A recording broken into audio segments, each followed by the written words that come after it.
Hello tout le monde, je suis Kevin Razi et vous êtes dans CKR, le podcast préféré de vos podcasteurs préférés. C'est toujours un honneur et un privilège de pouvoir vous accompagner là de bon matin. Nous sommes le mardi 30 septembre, il est 9h13 et on va faire un petit florilège de pépites qu'on avait trouvé, de petits trucs qui se sont passés. Évidemment, le gros sujet qu'on abordera probablement demain, parce que je vous rappelle que CKR c'est du lundi au jeudi, ce sera la façon dont les médias vont parler du plan de Trump, du plan de Gaza. Ce sera intéressant. Je vais vous le résumer tout à l'heure parce que c'est un peu genre the big news à l'international. Mais avant ça, on va attaquer directement avec les réactions sur l'épisode qui est sorti hier soir. N'hésitez pas à partager sur toutes les plateformes. Il est dispo sur YouTube notamment. Alors, qu'est-ce que ça dit? Il y a AK120 qui dit encore une semaine avec 4 sacs à air. Franchement, c'est magnifique, mais faut pas nous habituer au caviar tous les jours, hein. Bon, après, c'est pas de refus, hein. Mais j'espère que ça te fait plaisir aussi. Apparemment, oui, vraiment bravo et merci. T'as un cracks, Kevin Razi, l'arabe qui renie ses origines. Oh, c'est drôle. T'as encore oublié la musique d'entrée. Ah, celle-ci? Mesdames et messieurs, bienvenue dans CKR, le média présenté par votre host d'aujourd'hui, l'homme que l'on nomme Kevin Razi. Merci beaucoup, merci. Merci et bienvenue dans CKR. Je suis Kevin Razi et c'est un honneur de vous annoncer les news du jour. On va parler du plan de Gaza évidemment. On va revenir sur un florilège de pépites qu'on n'a pas pu traiter hier. Ce sera le mini-thème, c'est les perles. Ça va être un épisode presque de miel, avec de l'apostat, avec du plan Gaza, avec du Bayrou. Bref, il y aura tout ce qu'il faut. Vous êtes prêts? Allez, c'est parti. On commence avec les réactions évidemment. Les réactions du dernier épisode. Alors merci à AK120 déjà. On sera évidemment là ensemble jusqu'à ce que mort s'en suive, hein, les 4 épisodes de CKR, voilà, je vous le dis. Karine Le Marchand, la chevalière de l'exploitation de la misère affective des agriculteurs, c'est le vrai Ben qui dit ça. C'est pas faux. Romain Renaud qui dit l'applause sur le Stream Deck c'est validé. Eh bien merci Romain, on peut applaudir Romain Renaud 781 sur YouTube. Et Kawabunga qui nous dit s'il suffit d'avoir plus de 70 ans pour pas aller en prison, il faut immédiatement relâcher les mecs qui ont plus de 70 ans qui sont en prison. Dominique Pellico a 72 ans, il faut le relâcher aussi. Merci à toi, bien sûr, tu as mis le point sur ce qu'il fallait. Allez, on regarde tout de suite dans la petite news HMD ce qu'on nous a concocté là. Je dis on parce qu'évidemment je le cite pas, mais il y a le showrunner de l'émission, hein, notre Moumou qui travaille d'arrache-pied pour nous pondre ces épisodes et on l'embrasse fort parce que le gars est trop chaud. Et effectivement, on a une HMD et pas des moindres. Et ça, c'est très stylé. Je vais vous montrer. On a j'allais dire notre ami la Turquie, n'importe quoi. La Turquie a déployé 2 frégates pour soutenir la Global Summon Flotilla. Et ça commence à devenir de plus en plus sérieux ce qui se passe. Normalement, il devrait arriver aujourd'hui, si je dis pas de bêtises, avec la flottille. Et franchement, c'est un truc de ouf. Parce que c'est parti de plusieurs essais, décriés notamment dans les médias francophones, comme vous avez pu le constater à travers des épisodes de CKR. Et je vous invite à y remettre un petit peu le nez.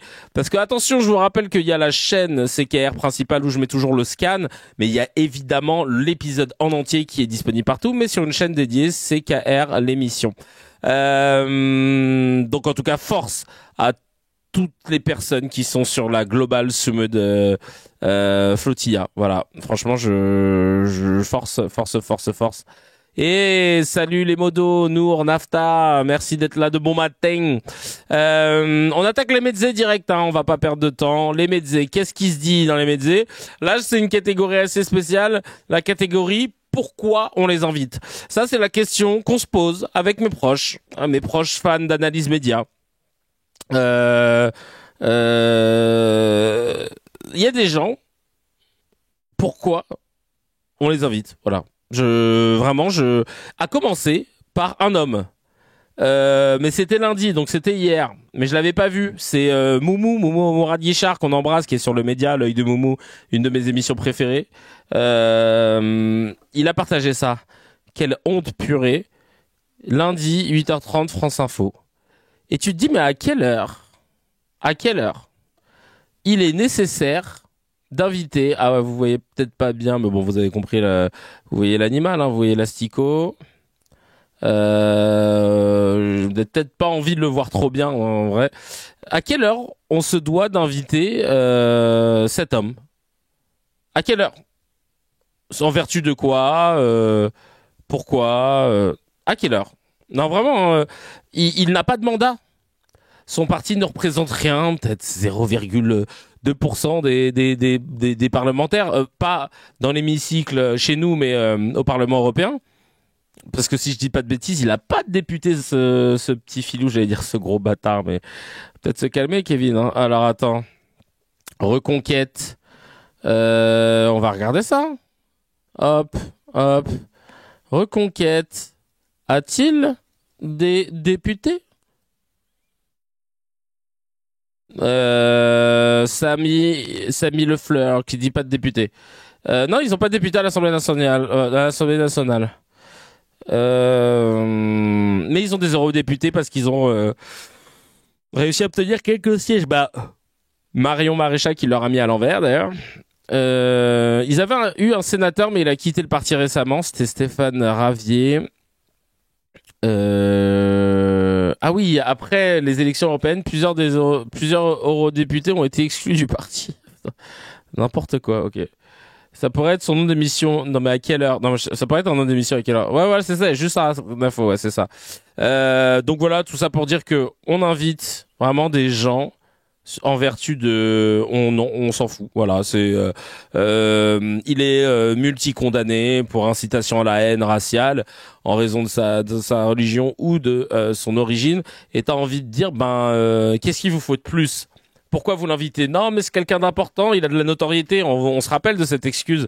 Je sais plus qui avait dit ça. Non, mais il a de la notoriété. Est-ce que c'est suffisant? Parce que dans ce cas, invitons Bertrand Cantat, invitons Dieudonné, Alain Soral, ils ont de leur notoriété aussi. Hein, tu sais, c'est du n'importe quoi en fait. C'est du n'importe quoi. Ils se foutent de nous et ça fait mal au ça fait mal au crâne et de voir France Info quoi, service public. Tu vois là, j'envie les Belges quand ils ont leur cordon sanitaire où ils invitent pas l'extrême droite parler. Franchement, parfois tu te dis que bah ouais, mais nous en France, la fenêtre d'Overton elle est tellement ouverte que ouais, c'est une baie vitrée et aujourd'hui l'extrême droite est devenue acceptable. C'est ce qu'on essaie de diaboliser, c'est ce qu'on appelle l'extrême gauche, représenté par LFI qui pour moi est juste un parti de gauche. L'extrême gauche c'est bien plus hardcore en termes de redistribution de richesses, etc. Je parle. Pour moi, d'ailleurs, si je dis pas de bêtises, le Conseil d'État pour les législatives avait décrété que LFI était un parti de gauche et non d'extrême gauche. En revanche, le RN toujours d'extrême droite. Et ça, c'est une nuance qui a son sens et c'est important de le rappeler. Bref, toujours dans la catégorie de pourquoi on les invite. Là, c'est ce caricaturiste antisémite, documentariste de pacotille qui s'amuse de la misogynie, je sais pas, je parle de Yann Moix. Hein. Yann Moix qui est invité encore pour parler. Parce qu'il va sortir un livre, évidemment, chez Grasset. Je vais pas donner le titre de son livre. Enfin, si, parce que ça en dit long. Visa. On s'imagine de quoi il va parler. Mais il est invité sur RCJ et t'as envie de dire, mais en vertu de quoi? Et regardez son take. Il a fait un calcul de maths. On comprend rien du tout. Gouvernement d'Israël égale État d'Israël. État d'Israël égale Israël. Israël égale population israélienne. Population israélienne égale peuple israélien. Peuple israélien égale peuple juif. Peuple juif égale juif. Ce qui fait qu'aujourd'hui, par une espèce d'aberration, chaque juif qui se promène sur la planète semble un éclat, une étincelle de l'État d'Israël, comme si chaque juif était une excroissance corpusculaire de l'État d'Israël. En fait, le mec, il s'est dit, bon, comment je peux faire pour essayer d'être invité? Ah bah tiens, radio RCJ. Bon, vas-y, je vais aller sur ce terrain-là. Hein. Allez, comme ça, on va tenter un truc. Je vais tenter un truc. Bon, on va voir si ça passe. J'ai fait un calcul de maths avec ChatGPT. Normalement, ça va cartonner. Faites-moi confiance. Vas-y. Et donc, les Juifs sont en fait des représentants minuscules, corpusculaires, atomisés, personnalisés de l'État d'Israël. Chaque Juif doit subir ce qu'on fait subir à l'État, et inversement, on doit faire subir à l'État, comme entité géopolitique, ce qu'on fait subir à chaque Juif de manière individuelle dans la rue. Et on arrive à ce truc absolument fascinant qu'aujourd'hui, oui, je considère que tous les antisionistes sont des antisémites, ce qui n'était pas le cas il y a 20 ou 30 ans. Parce qu'il y a 20 ou 30 ans, on pouvait vraiment scinder les deux. Ah ouais, tout ce long calcul pour au final dire ça. Oui, de tous les antisionistes sont des antisémites. Cette fameuse décrédibilisation qui ne marche pas, hein, mais qu'il tente quand même d'imposer dans alors, il y a beaucoup de politiques et de personnalités médiatiques qui ne lâchent pas l'affaire avec ça pour justement décrédibiliser toute critique vis-à-vis d'Israël. Enfin vraiment, c'est n'importe quoi. Encore, je m'en souviens très bien, discuter, tous les juifs n'étaient pas sionistes, tous les sionistes n'étaient pas antisémites, et les antisémites n'étaient pas antisémites. Aujourd'hui, non. Car l'antisionisme est précisément ce qui... Lui, il sort sa théorie de son huc, hein, évidemment, il n'est pas chercheur, quoi que ce soit. Il a juste écrit son torche-merde et il est là en train de te dire avec cette suffisance. Non mais moi je sais, regarde. Chacal, on t'a vu là en train de rigoler des blagues dégueulasses de Gérard Depardieu. Pour nous, tu n'es réduit qu'à ça. Là, t'essayes de faire ton comeback, tu t'es dit bon, vas-y, sens du vent. Hop, ça c'est sens du vent des médias, en tout cas pas des gens. Alors on va aller sur ce terrain-là. Qui a été inventé pour s'adapter à la situation géopolitique, c'est-à-dire que l'antisémitisme racialisé n'existant plus, la manière moderne de détester les Juifs, c'est de détester les Israéliens. Et donc, je considère que le pogrom du 7 octobre est un pogrom géopolitique, c'est le premier. Il y a eu des pogroms religieux, des pogroms raciaux. Là, c'est un pogrom géopolitique, c'est le premier. On s'attaque à Israël comme on s'attaquait à un juif particulier avant. Et pour moi, c'est une sorte de destruction du troisième temple. C'est un acte dramatique et historiquement dramatique, c'est vraiment la destruction du troisième temple. Dans l'histoire du peuple juif, ça restera. Il a galéré à dire pogrom, là, non? Attends.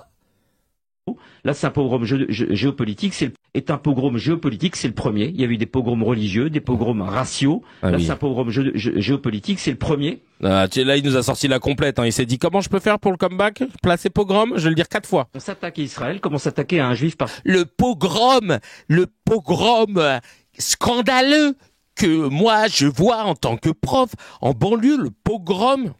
Désolé, j'ai une Kevin Bossuet aiguë.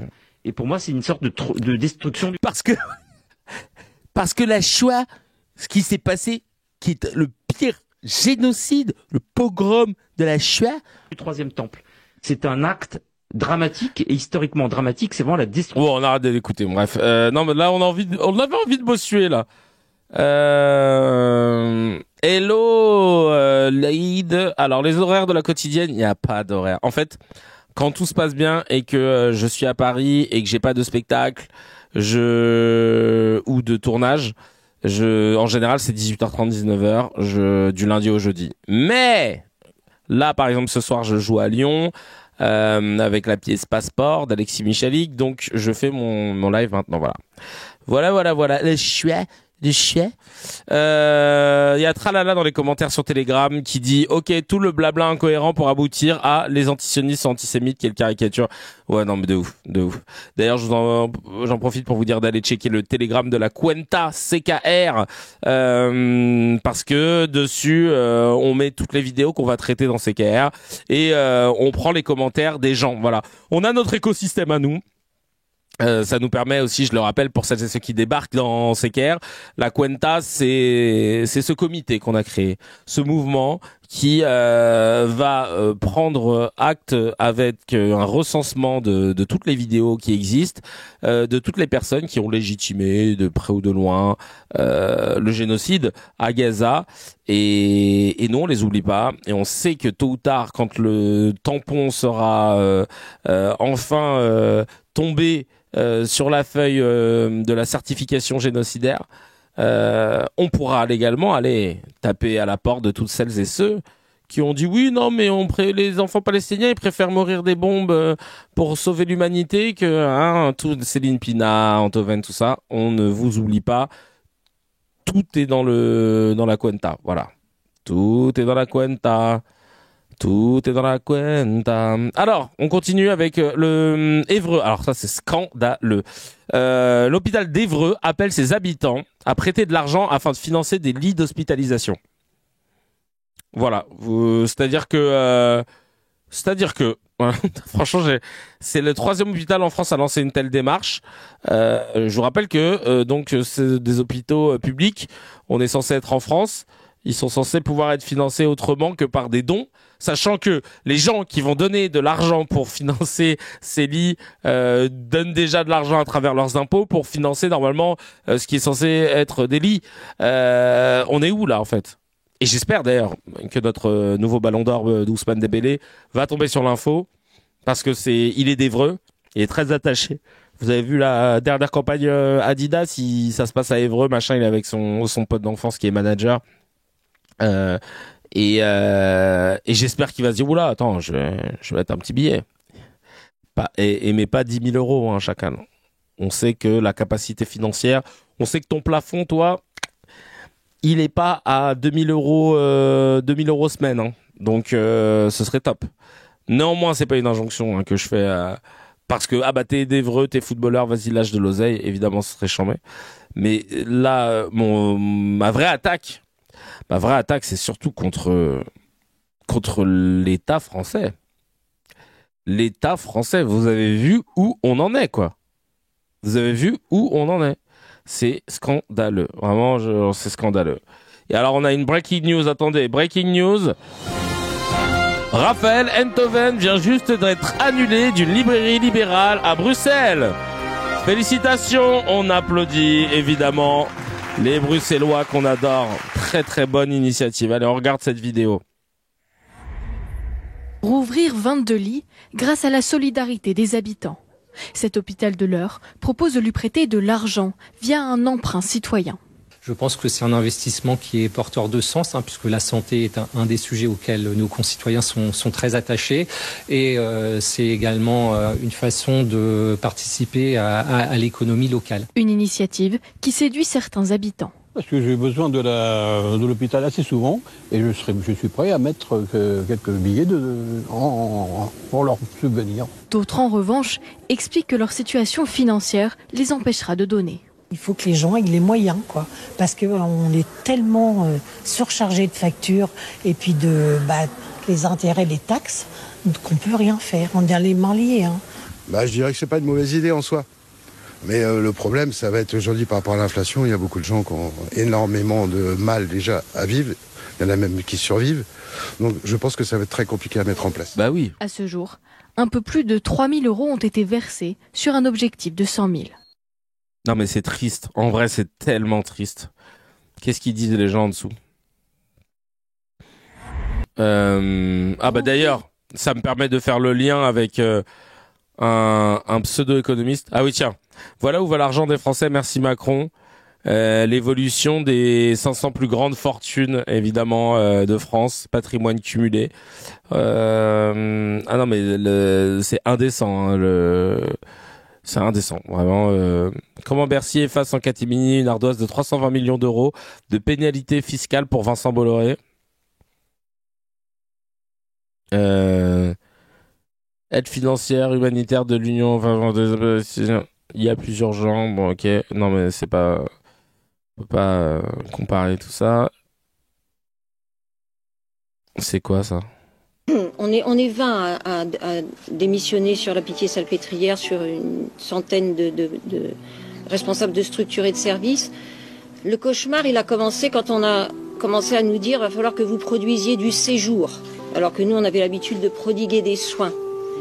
Et on s'est mis à voir comme chef de service des tableaux Excel tous les mois, où on nous disait, ah, là, bravo, vous êtes en vert, vous avez fait plus de séjours. Ah, c'est pas bien, vous êtes en rouge, vous avez fait moins 10 séjours. Avec les collègues, on rentrait dans ces réunions et petit à petit, on s'est rendu compte qu'on était infantilisés. On se retrouvait à l'école avec des bonnes notes ou des mauvaises notes. Et comme il était dit tout à l'heure, on a peur. On a peur parce que quand notre activité baisse, on nous supprime des moyens. On nous supprime ce qui coûte à l'hôpital. Non mais c'est scandaleux, vraiment. Comment tu peux gérer un hôpital qui s'occupe de la santé des gens comme une entreprise? Ça ne marche pas. Ça ne marche pas, c'est pas possible de faire ça. On ne fait pas de business avec la santé des gens. Ah bah l'hôpital, là il y a moins de gens qui sont rentrés, bon bah on supprime des lits, mais chacal, demain il y a une pandémie, demain il y a il peut se passer n'importe quoi, tu l'as bien vu depuis 2020, maintenant on le sait. Et bah tu fais quoi? Abruti, va. C'est pas un BDE, je te jure, non mais c'est une dinguerie, vraiment c'est une dinguerie. Ça devrait être le sujet principal, putain. Le sujet principal. Genre vraiment, il y a rien d'autre qui devrait la santé, l'éducation. Vraiment la santé, l'éducation et le fait que les gens puissent bouffer quoi et vivre. Je pense que peu importe les partis, n'importe quelle personne dans notre pays ne serait d'accord avec ça, tu vois. Ça rend ouf.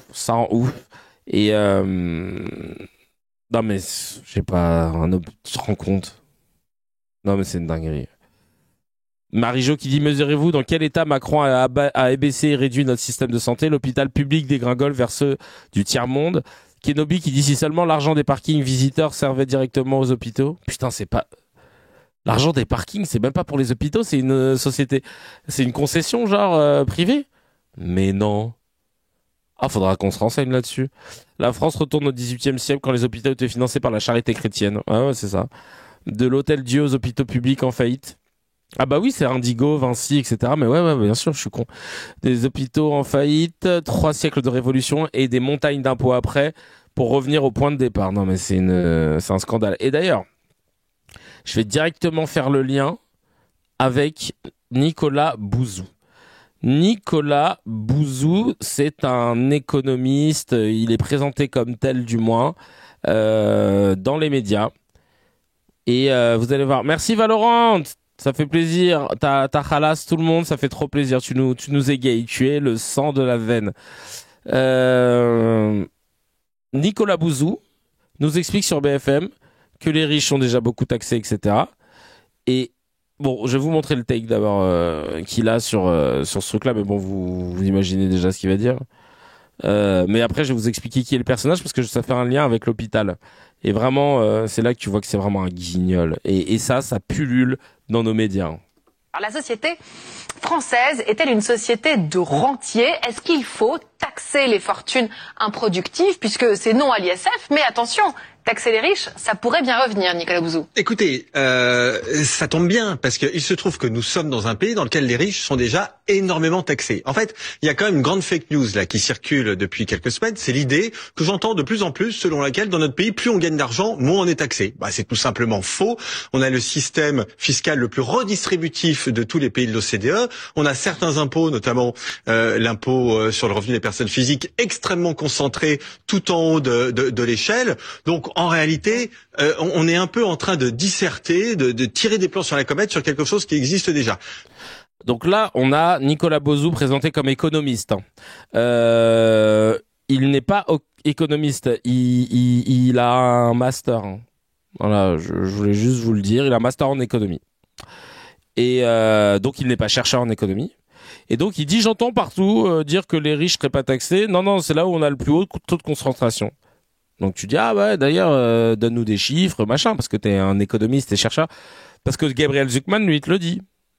Et lui, c'est son métier parce que ça fait 20 piges qu'il travaille sur le sujet, il est chercheur. Et en fait, il t'explique très naturellement, et ça, normalement, si t'es économiste, tu peux aller le vérifier, que les 500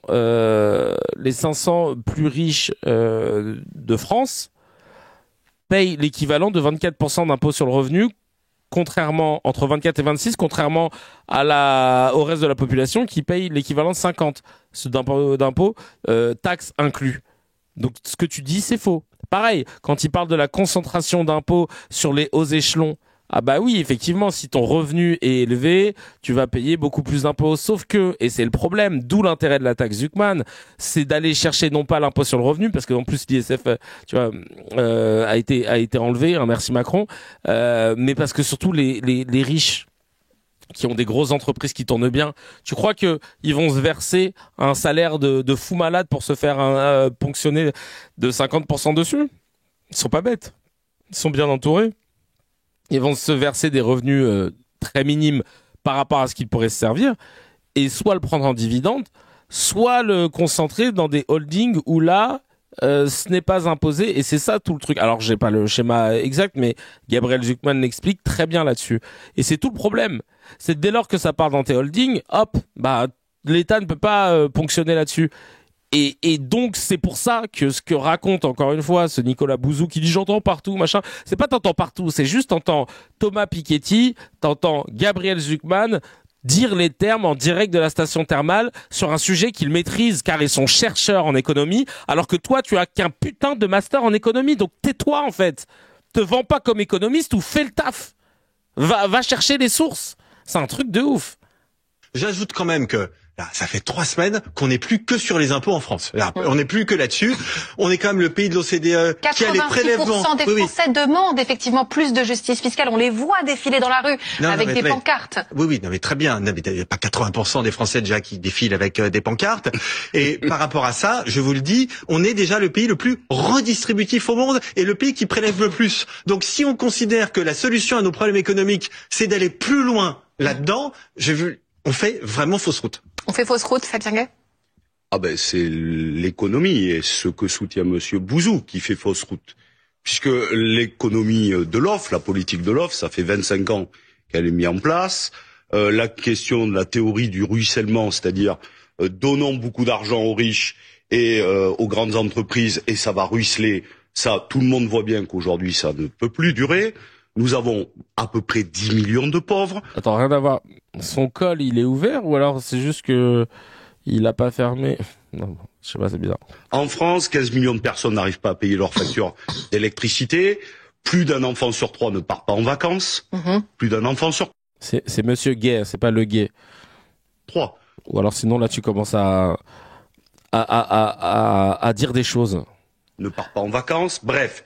Et on a un patrimoine, je reprends votre première question que vous avez posée à Monsieur Bouzou, oui, on est une société de la rente et de l'héritage et pas de la méritocratie, que d'ailleurs, si vous étiez un libéral pur jus, vous devriez défendre, puisque en 30 ans, le patrimoine des ultra-riches a quintuplé quasiment, c'est Challenge et pas l'humanité qui le dit. Et donc, nous sommes arrivés, au bout de 8 ans, à un drame, c'est que après la crise Covid, la crise inflationniste, la crise due à la guerre en Ukraine, les gens sont étranglés, n'arrivent plus à vivre du fruit de leur travail, et les ultra-riches, eux, concentrent une majorité de patrimoine et de rente et continuent évidemment à bénéficier de la politique. Alors, je vous pose la question. Donc en fait c'est très simple, hein, mais quand tu fais venir des gens que tu présentes comme économistes alors qu'ils le sont pas, c'est très compliqué. Pourquoi j'insiste sur Nicolas Bouzou? Parce que comme je vous l'ai dit, il a juste un master en économie, et surtout pourquoi j'ai fait le lien avec l'hôpital d'Évreux qui fait une collecte de fonds pour pouvoir financer des lits, c'est parce qu'en 2014, écoutez bien ce que disait Sohmar. Il disait... Là, c'est un remontage dans le temps, c'est pour ça qu'il y a l'horloge. En 2014, il disait « On se dit la vérité ? Dans 10 ans, il y aura 2 fois trop de lits d'hôpitaux. Productivité potentielle énorme !» C'est bien, Nico. Tu portes bien ton nom, t'es vraiment une bouse. Vraiment, il y a rien à dire, quoi. Genre, et d'ailleurs, en parlant de ce mec-là, désolé, j'insiste, il avait été pointé du doigt dans les Uber Files pour avoir réalisé une étude sur mesure, parce qu'il est une espèce de cabinet d'études, machin mon cul, aux frais donc une étude sur mesure aux frais de l'entreprise de Uber, donc de VTC. Alors il assure que la déontologie d'Asterès, c'est le nom de son institut, son cabinet de conseil, est très exigeante. Et ainsi en 2014, le fondateur du cabinet de conseil Asterès rédigeait une étude facturée de 10 000 euros hors taxe afin de mettre en valeur la contribution économique d'Uber en France. Un travail accompagné d'un service après-vente auprès de la presse et des parlementaires. En juillet 2019, Marianne l'épinglait déjà pour avoir rédigé plusieurs tribunes en faveur de la privatisation d'Aéroports de Paris, ADP, notamment une parue dans le Figaro le 15 avril de la même année, où il se prononçait en faveur d'une sortie totale de l'État du capital de l'entreprise à condition de le vendre très cher. Merci beaucoup en tout cas à cet animal qui nous montre à quel point en fait aujourd'hui dans les médias français on peut très vite se marketer et se donner l'impression d'être un expert. N'oubliez pas, hein, mon take c'est de dire t'es là, t'as un costume, t'as une chemise, bon là en l'occurrence je crois qu'il l'avait pas, mais tu connais là, il s'est fait parce qu'il est à la maison maintenant, il est venu en chaussons. Et puis tu dis ce que tu veux quoi. Et puis tu déroules tranquillement dans le plus grand des calmes. Voilà, tu t'emmerdes pas. De toute façon attends si qu'est-ce que je te dis là? Alors la société. Ah si, il a une chemise. Il avait une chemise. Une chemise un peu genre. Il s'est dit vas-y là je vais marquer le coup, pas de cravate, mais par contre j'ai la chemise et la veste. Évidemment, je vous l'ai dit, c'est la seule comment dire condition pour pouvoir parler dans les médias. Voilà. Après t'as un cabinet de conseil, machin, Astérès, tout ça, tu noies le truc. Ah ok, tu fais du conseil et tout. On sait pas trop ce que tu fais, mais vas-y, t'es basé, c'est bien. Il est vraiment mauvais. Il a fait un sans faute. Il a vraiment fait 100 fautes d'affilée. Tout ça pour dire que voilà, il ne faut pas écouter les gens, même quand ils sont présentés comme économistes à la télé, parce que ce monsieur en question, et ça c'est une erreur monumentale que fait le BFM TV en le présentant là sur le synthé en tant qu'économiste, parce qu'il n'est pas économiste quoi. Il est essayiste spécialisé en économie. Il faut pas oublier quoi. Lui, il a un DEA d'économie appliquée. Voilà. Il était à l'université Paris-Dauphine et il a fait Sciences Po. C'est tout. Il a été enseignant en Master 2, Master of Business Administration, voilà, des affaires et management, gestion de l'école du droit et management à l'université Panthéon-Assas. Voilà, c'est bon. Voilà, c'est tout. Merci. Et il soutient Alain Juppé. Et il apprécie Emmanuel Macron et François Fillon.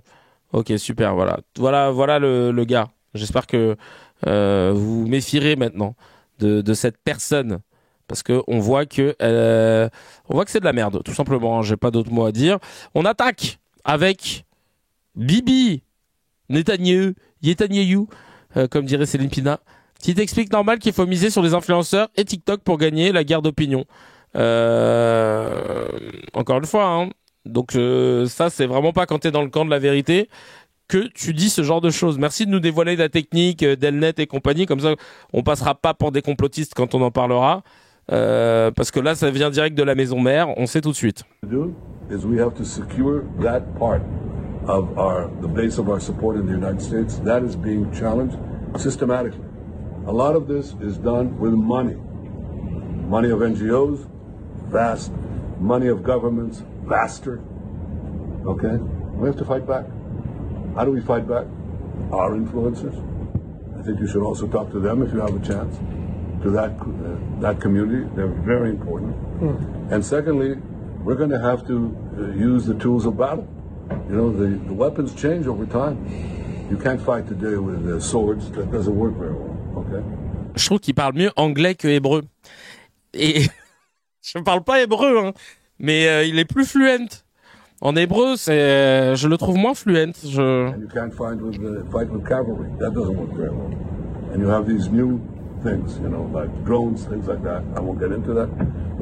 Ou alors, s'il est si fluent en anglais, c'est qu'en hébreu, je comprends pourquoi les gens sont matrixés là-bas, c'est que ça doit être un tribun de ouf. You have to fight with the weapons that apply to the battlefields in which we're engaged. And the most important ones are the social media. Exactement, Bérangère. Du coup, le selfie bot, ça passe. Bah oui, là, dans ce cadre-là, ça va. And the most important purchase that is going on right now is class TikTok. TikTok, number one. And I hope it goes through because it can be consequential. And the other one, what's the other one? That's most important. X. X. That's very good. And, so we have to talk to Elon. He's not an enemy. He's a friend. We should talk to him.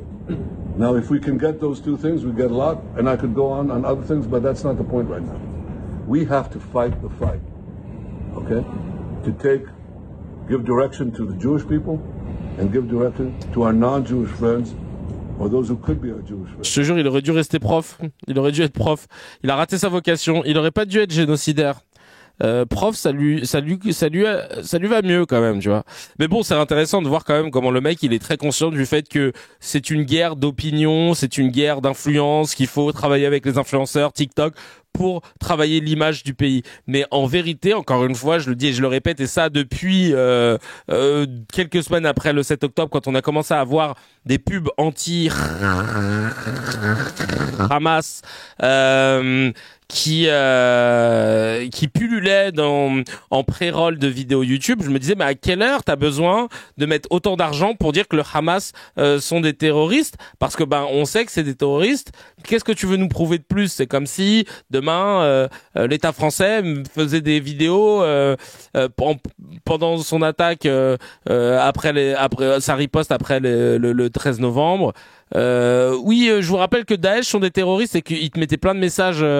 Alors nous, on a eu des messages de sensibilisation pour plutôt de sensibilisation vis-à-vis des plus jeunes, perdus, isolés, qui pourraient se faire embrigader, etc. Mais même, il n'y a pas eu de pré-roll d'achat. Moi, il y en a eu même sur mes vidéos. Enfin, tu te dis, mais à quelle heure t'as besoin de lâcher des millions comme ça pour juste dire...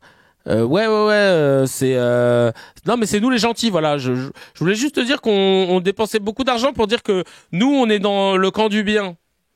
Chelou.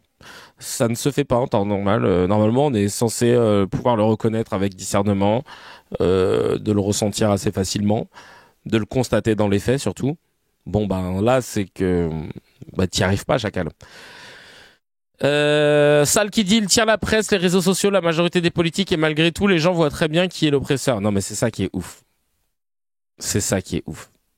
Et je suis très, très, très content de voir que les gens ne se font plus avoir par le narratif. Le narratif, tu vois, ce fameux narratif de dire, ah merde, j'ai oublié de mettre des lumières derrière. Bon, c'est pas grave. J'en ai qu'une. Ce fameux narratif dégueulasse de tout le temps dire oui voilà, nous c'est l'axe du bien, là c'est l'axe du mal, machin. Non, voilà, on est tranquille. Mackelsel qui dit la corruption est la solution du peuple juif. Point. Merci Bibi pour toutes tes confirmations. Alors là non, tu essentialises, chacal, tu peux pas dire ça. Mais en revanche, de dire que c'est que c'est la pratique du gouvernement pour pouvoir et d'une partie de la diaspora, comme la Diaspora Defense Force avec Franck Capiro, c'est pas cessez-le-feu, la Hasbara comme il l'appelle, ça effectivement c'est vrai, elle est très répandue, cette technique qui consiste à tout faire pour bien parler de l'État d'Israël. Et d'ailleurs, en parlant de géopolitique et d'un expert en géopolitique qui, pendant longtemps, a trusté les plateaux, je parle évidemment d'Eli Chouraki. Eli Chouraki, alors, Eli Chouraki, qui nous a pondu par contre une masterclass, les 10 commandements de la comédie musicale, et puis qui est invité, voilà. Qui est invité pour parler de géopolitique, pas assez connu, voilà, Chouraki, c'est 10 commandements géopolitique, c'est Chouraki. Alors, elle est où sa vidéo à Chouraki? Chouraki, elle est où ta vidéo? Chouraki, putain, mais je sais pas où elle est. Ah si, elle est là, c'est, hop, c'est parti. Et on a vécu un régime politique en France qui s'appelait la terreur. Voilà. Alors on n'est pas encore à la terreur, mais on a peur. Moi j'ai peur de penser ça dans la rue. Oui. Ce qui est un Il montre le ruban jaune. La caméra, oui, c'est ça. séparation. Non, mais J'ai peur de porter ça dans la rue et je le porte. Mais Moi, j'ai peur de m'exprimer comme je m'exprime. Bah, moi J'ai aussi. peur de parler d'Israël et de la Palestine et de son conflit et de ce qui se passe en ce moment à Gaza. Pourquoi? Parce que on a une violence terrible en face de nous. Le drame, si Tu parles de la violence du gouvernement israélien sur les Gazaouis, ouais, vous voulez, j'avoue. moi, quand des gens comme Yann Barthès parlent, quand des gens comme Cohen, Patrick Cohen, ce brave Patrick qui s'est fait choper les mains dans le pot de confiture parle et mais j'ai envie de dire, mais laissez-le tranquille, il voit des mecs, il est socialiste, il voit des socialistes, il dit oui, j'aime pas Dati, ben oui, il aime pas Dati, ben il fait ce qu'il veut. C'est pas ça le problème. Le problème, c'est la peur. Le problème, c'est de mettre sur nous une menace permanente et une cible dans notre... Oh, la cible dans le dos. Je me disais, tiens, combien de temps ça va durer? Vraiment, mais les mots, toujours les mêmes mots, les mêmes expressions. Oh là là. C'est fatigant. Fatigant.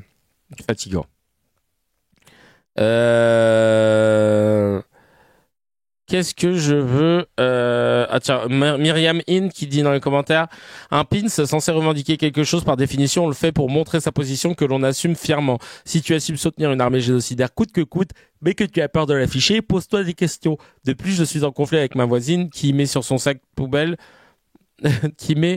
son sac poubelle plein des heures sur le palier avant de le jeter. L'État d'Israël n'est pas en conflit.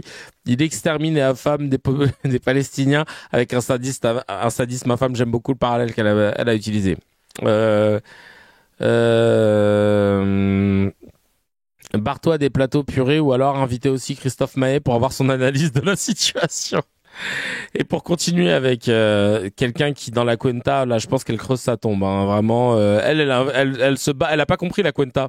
Elle croit que c'est un bon concours. Elle se bat pour être top 1. C'est Nili Kupfer-Naouri qui continue. Écoutez ce qu'elle dit. Elle continue dans le. Elle revient en France. Et je pense que même Sarkozy va lui dire, bah cousine, viens avec moi dans la cellule parce que là c'est chaud pour ta gueule. Hein.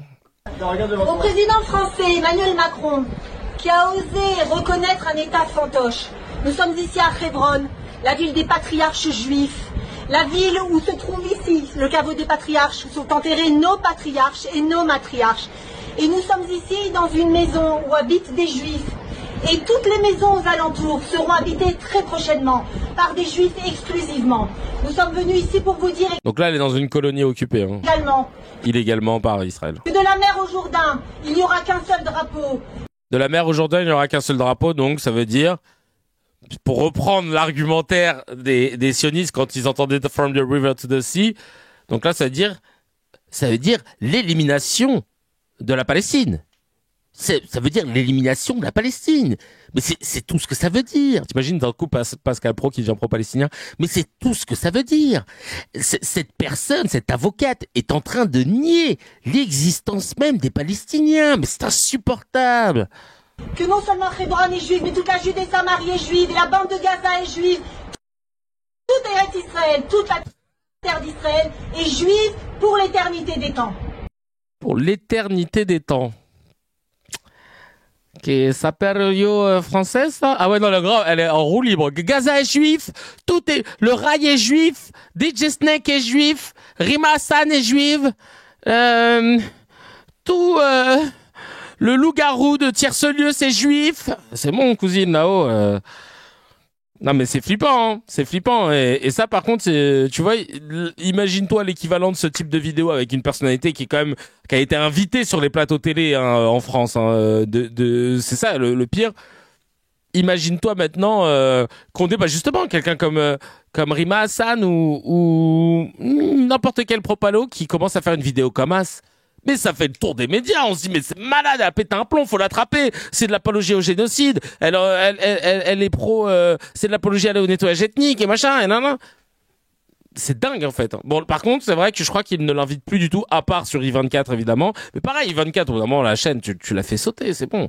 Pour moins que ça, RT, la chaîne russe francophone avait été sautée, t'as envie de dire, bah là, I24, il vous manque quoi, en fait? Non, mais c'est dingue. Ouais, et juste en France, pour info, le drapeau palestinien autour de France, tu fais 24 heures de GAV. Non, mais c'est une dinguerie. Bon, bah là, elle est en Israël, évidemment, elle est pas en France, donc ça s'appliquerait pas. Mais c'est dingue. C'est dingue. Elle va pas pouvoir revenir comme ça. Non, parce qu'elle allait trop loin, d'ailleurs. Elle a été, alors pas mise en examen, mais je crois qu'il y a une plainte qui a été portée contre elle pour apologie au crime contre l'humanité. Pour l'éternité des temps, ok, la cocaïne est bonne là-bas apparemment, c'est Steel District qui dit. Non mais ils sont vraiment, c'est flippant. Et tiens, toujours pour rester dans cette belle philosophie, Alain Finkielkraut, invité de Radio J par le tripoteur Frédéric Aziza, parle de Mediapart, et écoutez, parce que là c'est l'inversion des valeurs totales. C'est toujours, c'est de la philosophie à la française, hein. Parce que pour nous les philosophes c'est ça. Hein. Mediapart, ce n'est pas un organe d'information, c'est une officine de propagande, d'une cruauté et d'une. Il est trop chiant lui, il adore. Aziza, il me vénère dans ses interviews. Il aime trop répéter les mots clés. Violence inouïe. Violence inouïe. Ouais. Si quelqu'un devait être condamné, ouais. Ce sont les journalistes de Mediapart. Et Louis Plenel? J'ai cru qu'elle allait dire. Et Jean-Luc Mélenchon antisémite?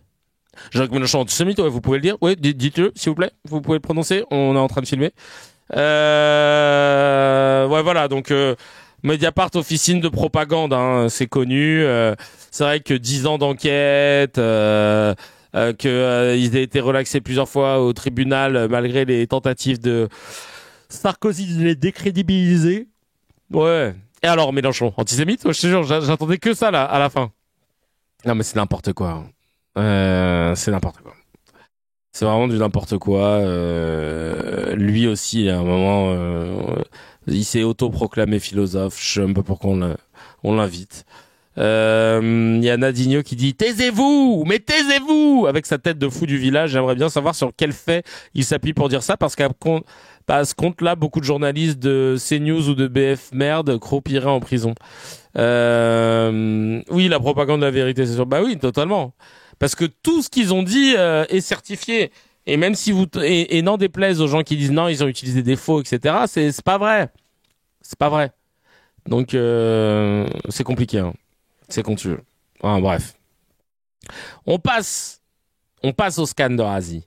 Alors le scan de Razi aujourd'hui particulier parce que il est 10h, nous sommes le mardi 30 septembre et évidemment avec le showrunner, on n'a pas encore de recul sur la grosse actualité du jour qui est le plan de Gaza et surtout comment les médias en ont parlé. Je regardais les infos parce que vous savez ma morning routine le matin c'est de regarder France Info, puis après d'aller checker à Pauline de Malherbe un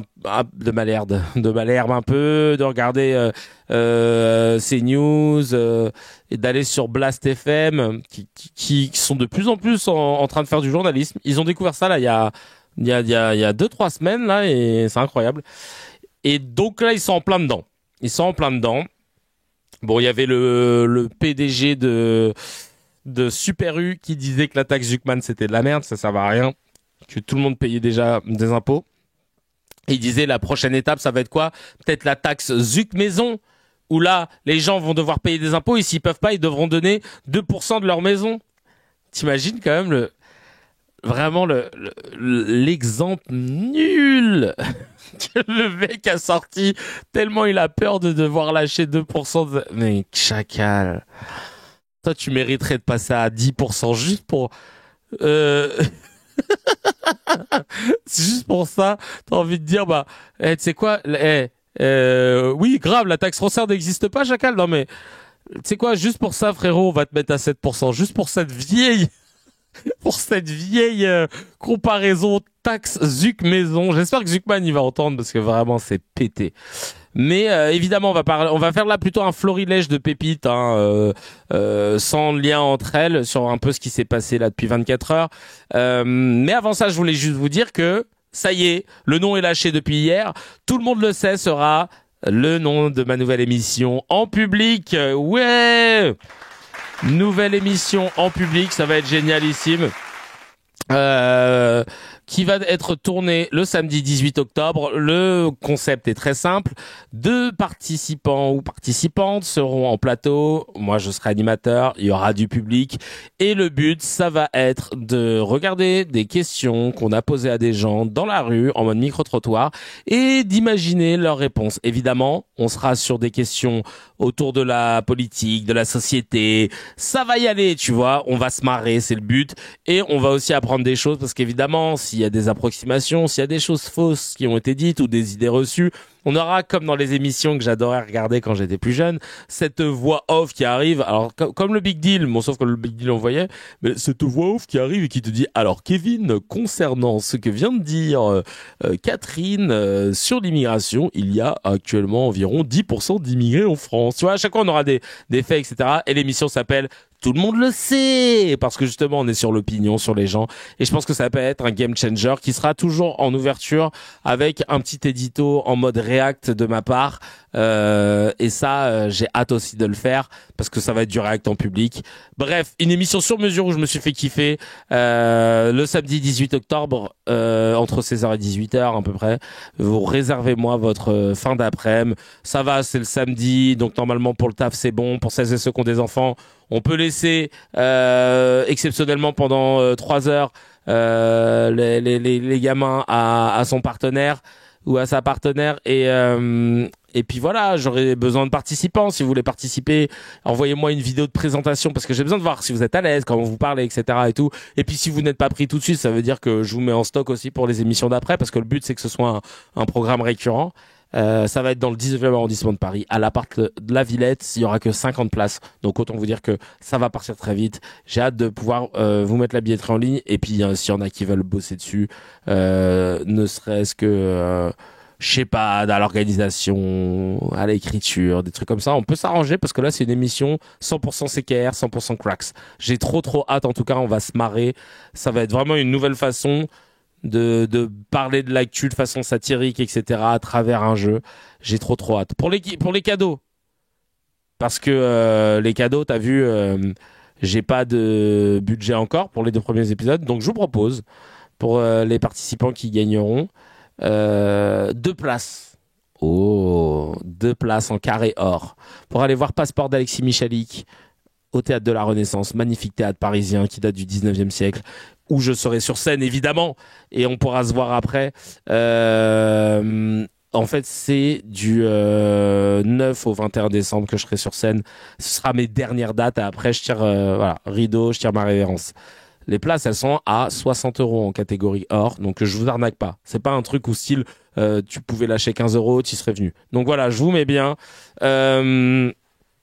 Et ce sera les cadeaux à gagner pour l'instant. Et puis après, si ça marche bien, si ça génère des vues, si ça génère de l'oseille, des trucs comme ça, et ben on pourra upgrader évidemment. Pourquoi t'es habillé comme un maga? Non, en fait là j'ai tenté une nouvelle DA. Déjà depuis la semaine dernière, je veux faire mes émissions que en costume pour justement ironiser sur le fait que aujourd'hui dans l'espace médiatique, on croit des gens juste parce qu'ils ont un costume. Et je trouve ça drôle de dire que bah ouais, je vais être dans ma chambre et je vais mettre un costume, peut-être que les gens me croiront parce qu'apparemment ça fait autorité, tu vois. On s'en fout de savoir ce que tu fais, tu mets juste essayiste, t'as un costume, t'es legit. Et puis aussi l'autre chose, attends, je propose l'anti-tax Zuckman où on laisse 2% de leur richesse. Ah, c'est drôle, ah, j'adore. Ah oui, non, la casquette, bah c'est une Monerville, c'est ma comédie musicale que j'ai hâte de pouvoir vous présenter. Et oui, j'essaie de tester des flows avec la casquette. Pourquoi avec la casquette? Parce que je suis pas coiffé et puis ça faisait pas stylé. Et du coup, j'ai plein de casquettes à la maison, j'en ai au moins une 30aine.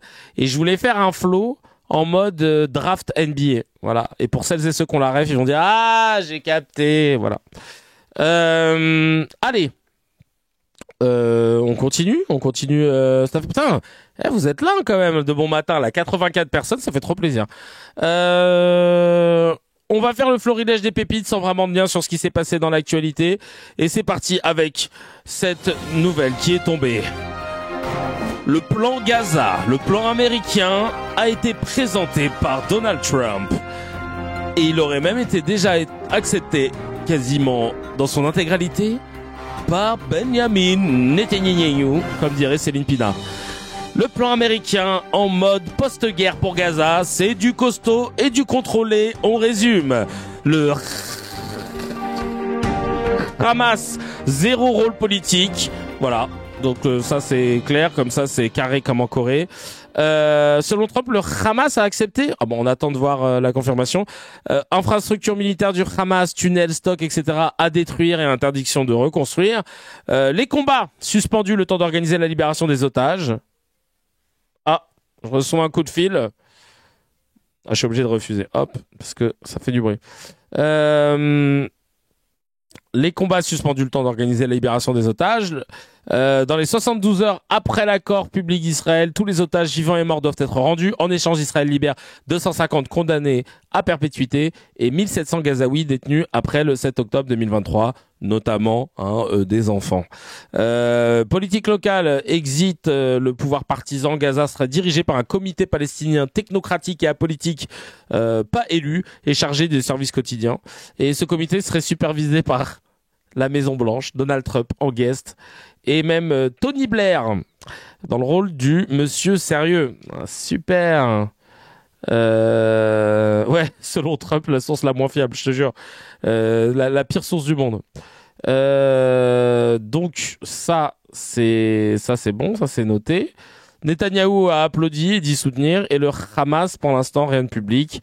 Et si le Hamas refuse, Washington pose sa confiance publique sur Israël.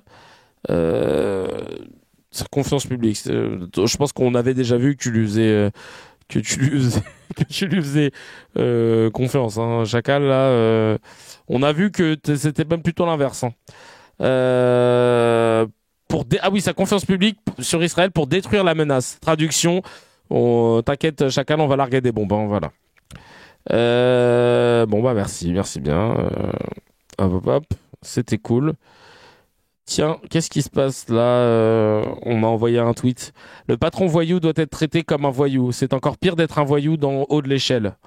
Nicolas Sarkozy, 12 mars 2012. Oh là là là là là là là là là là. Putain, c'est génial. C'est génial, vraiment.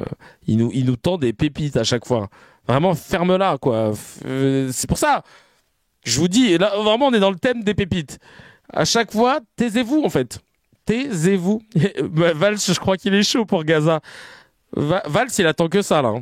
Il y a un poste là-bas, en fait. Bon, moi, je suis patriote, hein, mais si y a un petit poste à prendre, moi, je le prends. Mary. Merci beaucoup, Eric Picon-Moretti.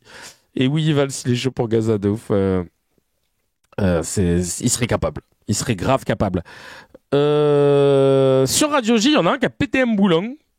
Il a pas aimé le happening, tu sais, quand tout le monde s'est levé pendant à l'ONU, juste avant que Netanyahou ne prenne la parole. Je fais exprès de dire Netanyahou, hein, c'est parce que Céline Pina n'arrive pas à dire Netanyahou, donc ça me fait rire. Et regardez ce qu'il a dit, ce fou malade. C'est un mec qui est invité régulièrement sur les plateaux télé. Hein. Il est écrivain, il se rappelle Jérusalemi. Écoutez ce qu'il dit sur Radio J. Que c'est très symbolique, cette image de voir effectivement les uns après les autres ces pays disparaître. Ils sont plus à l'écran et peut-être qu'un jour ils ne seront même plus sur la carte.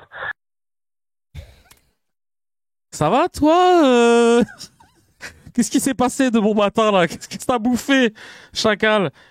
Pour permettre de dire ça sans... Et l'autre, sa bouche happe, hein. L'autre, je crois que l'autre, il écoute pas plus. Là, le mec, ça va rayer de la carte. Ça parle donc d'exterminer des pays dans le plus grand des silences. Oh, non, mais, les gars sont trop à l'aise. Non, mais sérieux. Non, mais Radio J, va falloir se pencher aussi sur leur cas, hein. C'est un truc de ouf. Je te dis ça, et tu sais que j'ai déjà été invité sur Radio J pour promouvoir mon spectacle il y a 2 ans de cela. C'était en détente, tu vois. Moi, j'y étais, on était détendus, tu vois. Ça parlait normalement, machin. Ouah, non, là, ils sont trop à l'aise, tous.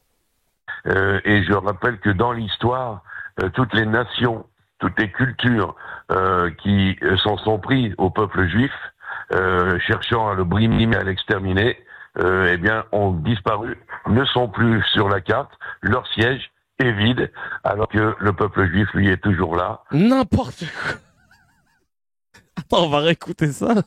Parce que je crois que Lyman est sur la carte encore, hein, si je dis pas de bêtises. Hein. Disparus, ne sont plus à le brimer pris au peuple juif, cherchant à le brimer à l'extérieur. Toutes les nations, toutes les cultures qui s'en sont pris au peuple juif, cherchant à le brimer, à l'exterminer, eh bien, ont disparu, ne sont plus sur la carte. Oui, grave, l'Europe n'existe plus. L'Europe est un mensonge. Oui, mais non, mais l'Europe n'existe plus. Hein. Non, mais il y a personne qui l'arrête. Il y a personne qui l'arrête.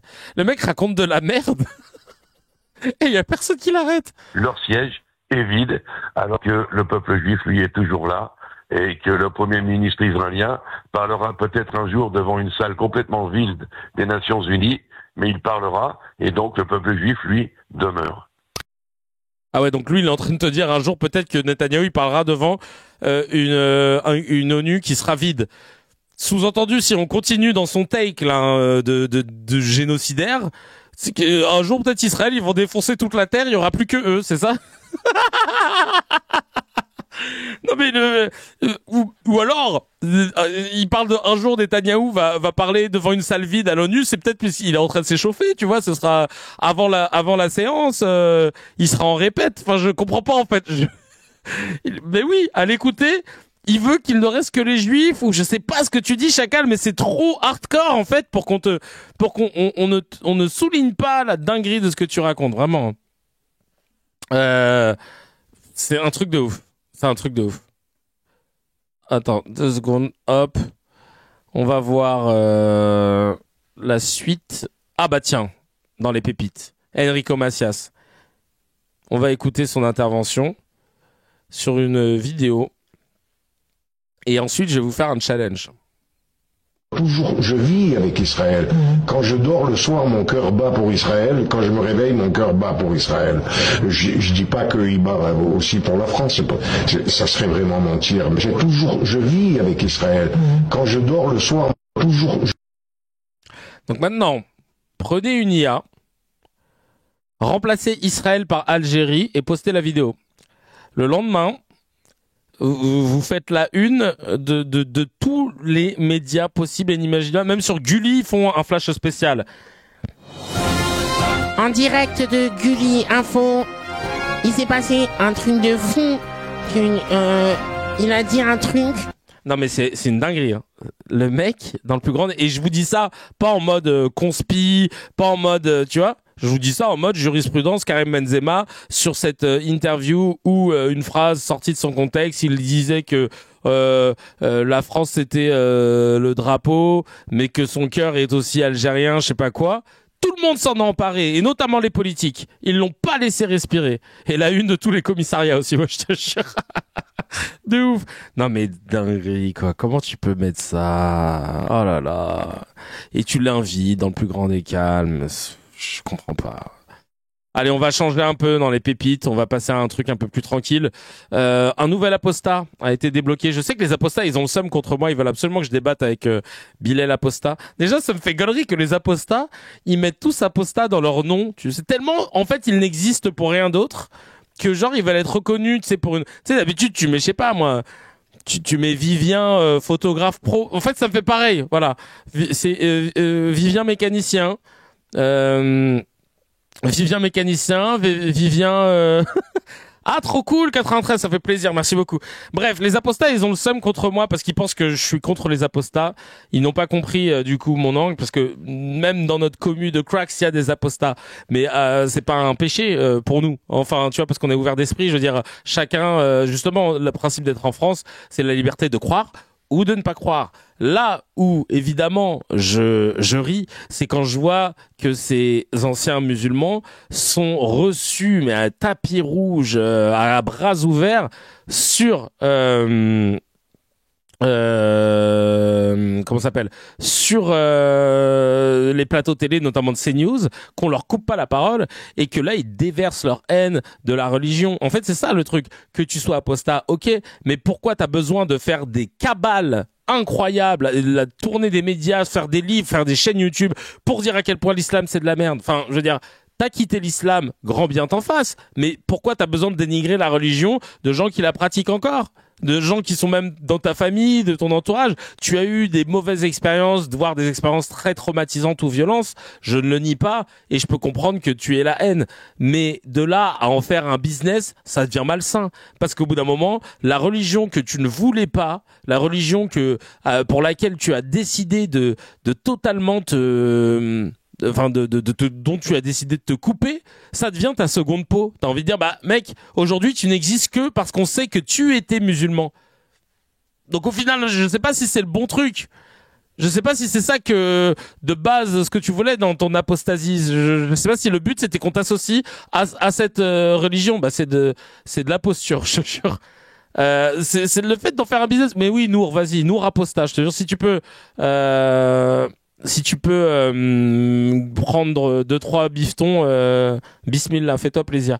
Donc voilà, là il y a un mec qui a tweeté son passage de son compte Vivi Apostat en mettant « L'islam n'a rien de respectable et ne doit pas être respecté.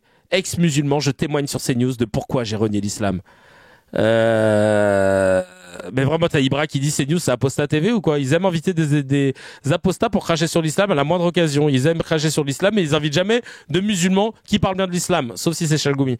Mais ils parlent pas de l'islam du coup. Il manquait, t'as là qui dit la même chose que moi. Il manquait plus que le tapis rouge de son entrée sur le plateau. Vous voulez voir Vivi Apostat? Ouais. Oh là là, sur Twitter, j'ai peut-être dépassé les 5K grâce à ça. Bon voilà, moi je me fais un business. Moi je me fais un business sur les gens qui font un business de leur apostasie, c'est génial. Merci beaucoup, j'avais pas capté en fait. Allez, on va regarder les propos de Vivi Apostat. C'est parti. Vivi Apostat, venez, installez-vous. Vous êtes un invité hors du commun. Vous avez... Ah bah déjà, tu vois, ça commence bien. Depuis quand sur CNews, à part quand t'es Sarah Knafo, on te dit venez, installez-vous. Fait de la prison, vous avez été condamné pour apologie du terrorisme, de l'islam modéré au salafisme. Vous allez nous raconter votre parcours. Aujourd'hui, vous êtes connu, je disais donc sous le nom de Vivi Apostat. Vous avez rejeté l'islam, vous militez pour la liberté d'expression. Vous avez été condamné, vous avez fait 3 ans et demi de prison. Pourquoi? Qu'est-ce que vous avez fait? Je racontais sur les réseaux sociaux, par exemple, qu'une personne avec une autre orientation sexuelle... Désolé, je suis en train de rire parce que ça... les commentaires sur Telegram, je peux pas tout mettre. Il y a quelqu'un qui a mis, ah bah c'est Jules, il a mis Apostat LV2. Que la mienne, une personne homosexuelle n'a pas le droit de vivre, doit perdre la vie, donc doit être tué parce qu'il est homosexuel. Je disais la même chose sur l'apostat. Il y avait certains musulmans, parce qu'il y a d'autres musulmans qui validaient ce que je disais, qui me disaient tu es un psychopathe. Oui, non, c'est pas un arabe, c'est David. Et moi, là où ça m'a radicalisé encore plus, comment peut-on me dire que je suis un psychopathe alors que le prophète de l'islam lui-même l'a dit, Man badala dinuhu faqtuluhu. Je vais traduire. On dirait qu'il a parlé dans la langue des Navis, là, dans Avatar.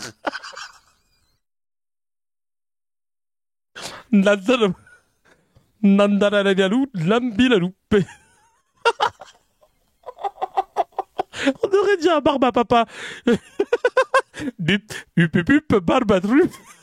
Oh bon, t'as dit quoi là? Attendez, je vais vous traduire parce que ça veut rien dire. Oh, purée de pommes de terre.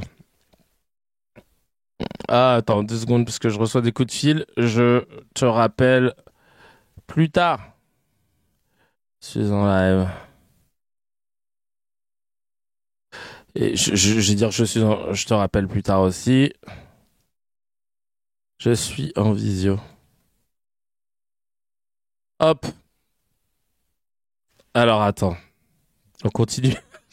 Ah putain, ça fait trop plaisir d'être si nombreux de bon matin. Attends, ils acceptent vraiment qu'il faut forte qui chez Neige. Donc en arabe, quiconque change sa religion, tuez-le. Et là, je reviens au point de départ. Il y a des musulmans qui me disent ça doit être appliqué seulement dans un pays musulman. En fait, je dis vidéo pour faire bluff parce que c'est pour mon court-métrage que je vais tourner la semaine prochaine à Bruxelles. Dans le cadre des Talents Adami, d'ailleurs, je serai réalisateur d'un court-métrage incroyable qui sera diffusé au Festival de Cannes l'année prochaine et dans plein d'autres festivals. Et je vais organiser une projo pour les Cracks. Et en fait, ils m'ont tous appelé en même temps et ça le fait pas si je dis ouais, je suis en train de streamer. Je sais pas s'ils vont avoir cette culture de dire ah, ils taffent. Donc je préfère dire que je suis en visio, ça fait mieux. Ou un État islamique, Dawlat Islamia, mais le principe même n'est pas à valider. On est vraiment dans ce problème-là. Lorsque j'allais à la mosquée, tous les vendredis, c'est une obligation dans l'islam, on est obligé d'aller à la khutba le vendredi. Et d'ailleurs, si on n'y va pas, le prophète Mohammed a dit, il faut brûler les maisons de ceux qui ne vont pas faire la prière. Mais en plus, ils sortent des hadiths, ça se trouve qu'ils sont même pas authentifiés. De toute façon, moi, j'ai une politique sur les hadiths, c'est que c'est des paroles rapportées, c'est très compliqué à authentifier. Et je pense qu'il y en a qu'une infime partie qui peuvent être authentifiées. Et le mec, il te sort des trucs, et à la mosquée. Non mais vraiment, il sort des trucs comme ça de son chapeau pour décrédibiliser la religion et pour pouvoir justement prendre des followers et vendre des livres. Donc après, vous allez me dire, mais Oh, parce que regarde, là, ils ont même pas mis essayiste à côté de son blaze. Ils ont juste mis ancien musulman. Non, c'est pas des extraits du Coran ce qui montre là. Ce sont des paroles rapportées dans des recueils de phrases qu'on appelle des hadiths. C'est des traditions prophétiques ou des phrases qui ont été rapportées. On parle de plus de 1400 ans de savant en savant, et d'où le fait que dans une partie de la communauté musulmane, on n'est pas forcément en mode tout est vrai parce que ça reste des paroles rapportées, et que la chaîne de transmission, vous faites le téléphone ce qu'on appelle le téléphone arabe, ne serait-ce que dans votre groupe d'amis, vous êtes 10, vous allez voir déjà que le truc il se déforme. Donc c'est sûr que évidemment que c'est très compliqué d'authentifier tout ce qui a été dit. C'est pour ça que voilà, je mets des bémols. Vient en France, ce n'est pas appliqué en France, mais le principe même n'est pas à valider en fait. Et des fois on me sort ça, on me dit mais c'est pas appliqué en France, mais le principe même n'est pas à valider. J'ai fini par sortir pas validé. Tire du déni que ce n'est pas normal d'accepter ce que j'accepte au nom Mais t'as accepté quoi? C'est pas normal d'accepter ce que j'accepte, mais on t'a rien demandé, chacal. De l'islam, même si ça fait partie intrinsèquement de l'islam. La peine de mort des ex-musulmans fait partie de l'islam. Le simple fait de critiquer l'islam est condamné à mort en islam. Mais t'as déjà vu des gens qui ont été tués en France sur le sol français? Calme-toi, David. Là, t'es en train de parler comme si t'habitais en Afghanistan. Je comprends pas. Alors ça veut pas dire que je cautionne ce qui se passe en Afghanistan pour autant, mais ce que je veux dire c'est que là on est français, on habite dans un pays où on ne fait pas ça. Il y a entre 5 et 8 millions de musulmans, si ce n'est plus, en France. Ça serait si tous les musulmans ils appliquaient ça, frère, tu serais plus là depuis longtemps. Enfin, je veux dire, calme-toi. Genre. Donc, et si vous voulez, moi, j'arrive à un moment où je ne peux plus l'accepter. C'est pas possible. Il nous reste 2 minutes. Je demande à Mathieu Bocoté, est-ce qu'on peut accorder les 2 minutes? Oh si vraiment. S'il faut vraiment pas, s'il y a vraiment 2 minutes à pas donner à quelqu'un, c'est vraiment lui. Hein. Cet immigré canadien qui se plaint des immigrés en France. Restante à notre invité. Merci beaucoup, Mathieu. Ouais, en islam, parce que tout le monde connaît le pays islam.